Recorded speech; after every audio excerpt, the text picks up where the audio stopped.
Hello everyone, আসসালামু আলাইকুম। আশা করছি আজকের ভিডিওটি যে যেখান থেকে দেখা শুরু করেছো আল্লাহর রহমতে সবাই ভালো আছো। আলহামদুলিল্লাহ আমি শবনম পুরো পরিবারকে নিয়ে অনেক বেশি ভালো আছি। চলে আসলাম কয়েকদিন পর নতুন একটি রেসিপি নিয়ে তোমাদের মাঝে। তো আজকে শেয়ার করছি পাকা কলা দিয়ে মজাদার একটি নাস্তা রেসিপি। ভীষণ মজাদার হয় খেতে। তো এখানে দেখতে পাচ্ছ দুটো পাকা কলা নিয়ে নিয়েছি, আর সঙ্গে নিয়েছি কোরানো নারিকেল, একটা ডিম নিয়েছি, চিনি নিয়েছি, শুকনো চালের গুঁড়ি। তো সকল বন্ধুদের প্রতি অনুরোধ থাকবে সবাই ভিডিওর শুরুতে একটা লাইক দিয়ে পুরো ভিডিওটি কন্টিনিউ করবে, এর সহ ভিডিওটি দেখবে। তো প্রথমে কলা দুটোর খোসা ছাড়িয়ে নেব। আশা করছি রেসিপিটি সবারই ভালো লাগবে।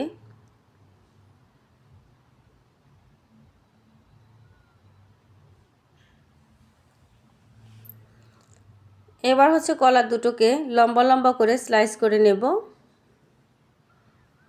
খুবই সহজ এবং অল্প উপকরণে মজাদার এই নাস্তাটা তৈরি করা যায়। ছোট থেকে বড় সবারই ভালো লাগবে খেতে।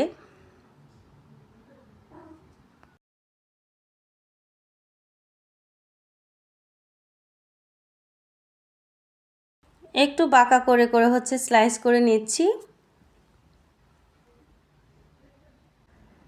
ভিডিওটি আমার বন্ধুদের কার কাছে কেমন লেগেছে অবশ্যই কমেন্টের মাধ্যমে জানাতে একদমই ভুলো না। আর যে সকল নতুন বন্ধুরা ফার্স্ট টাইম আমার চ্যানেলে ভিজিট করেছো, যদি ভিডিওর কোনো অংশ একটু হলেও ভালো লেগে থাকে তাহলে চ্যানেলটাকে ভালোবেসে সাবস্ক্রাইব করে আমার পাশে থেকে যেতে পারো। তো এবার আমি একটা বেটার তৈরি করে নিয়ে নিলাম একটা ডিম, দিয়ে দিচ্ছি স্বাদ মতো লবণ এবং দিয়ে দিচ্ছি চিনি। এবার খুব ভালোভাবে মিশিয়ে নেব তিনটি উপকরণ। আর যে সকল বন্ধুরা প্রতিনিয়ত ভালোবেসে আমাকে সামনের দিকে এগিয়ে যেতে সাহায্য করছো, তোমাদের সবার জন্য মন থেকে সব সময় দোয়া থাকে, ইনশাআল্লাহ থাকবে। আশা করছি এভাবেই সবসময় আমাকে সাপোর্ট এবং ভালোবাসা দিয়ে সামনের দিকে আরও এগিয়ে নিতে সাহায্য করবে। এবার অল্প অল্প করে দিয়ে দেব শুকনো চালের গুঁড়ি, দিয়ে ভালো করে মিশিয়ে নেব। আবার একটু দিয়ে দেব, একসঙ্গে দেওয়া যাবে না। মোটামুটি ঘন ধরনের একটা বেটার তৈরি করে নিতে হবে। আর বন্ধুরা ভিডিও কিংবা ভয়েসের মাঝে যদি কোথাও ভুল হয়ে থাকে সবাই আমাকে ক্ষমার দৃষ্টিতে দেখবে। দিয়ে দিচ্ছি কোরানো নারিকেল। এই তো একটু একটু করে শুকনো চালের গুঁড়ি দিয়ে দিচ্ছি আর ভালোভাবে মিশিয়ে নিচ্ছি।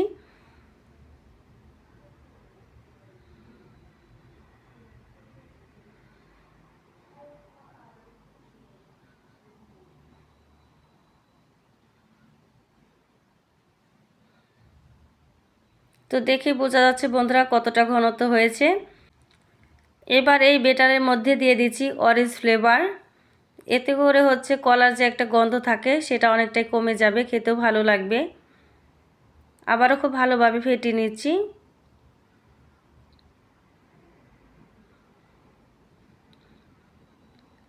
এবার এই বেটারের মধ্যে স্লাইস করা কলার টুকরোগুলো দিয়ে দিব, দিয়ে খুব ভালোভাবে উল্টে পাল্টে মিশিয়ে নিয়ে ভেজে নেব। তো চুলায় প্যান বসিয়ে তেল গরম হতে দিয়েছি। তেলটা যখন হালকা গরম হয়ে এসেছে তখন এক এক করে কলার টুকরোগুলো আমি দিয়ে দেব।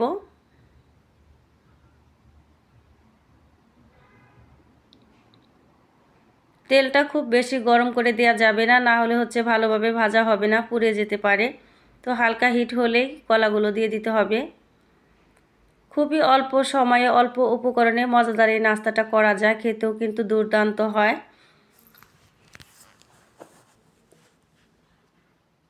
তো এক এক করে সবগুলোই দিয়ে নেব। মিডিয়াম আঁচে ভেজে নিতে হবে।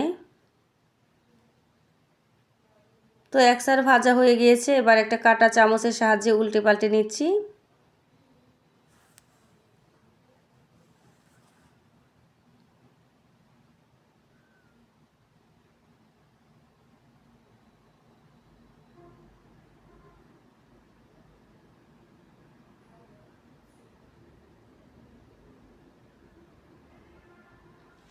আর বন্ধুরা আমার কাছ থেকে কোন ধরনের রেসিপি তোমরা পেতে চাও সেটা অবশ্যই কমেন্টের মাধ্যমে আমাকে জানাতে পারো।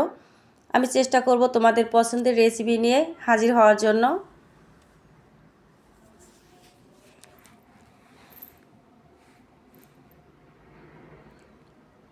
তো তো উল্টে পাল্টে ভালোভাবে ভেজে নিচ্ছি, দুই সাইড একইভাবে।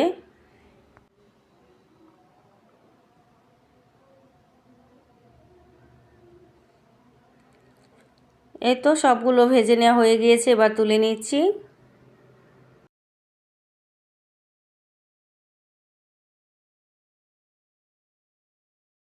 তো দেখো বন্ধুরা কতটা লোভনীয় লাগছে, খেতেও মাশাআল্লাহ দারুণ ছিল। তবে বন্ধুরা এই নাস্তাটি গরম গরম পরিবেশন করে নিতে হবে, ঠান্ডা হলে তেমন একটা ভালো লাগবে না খেতে। আশা করছি আজকের রেসিপিটি আমার সকল বন্ধুদের কাছে ভালো লেগেছে। যদি খুব বেশি ভালো লেগে থাকে অবশ্যই প্রিয়জনের কাছে শেয়ার করতে ভুলো না। তো আজকের মতো ভিডিও থেকে বিদায় নিচ্ছি। দেখা হচ্ছে, কথা হচ্ছে নতুন কোনো ভিডিওর মাধ্যমে। সে পর্যন্ত আমার সকল বন্ধুরা ভালো থেকো, সুস্থ থেকো। আল্লাহ হাফেজ।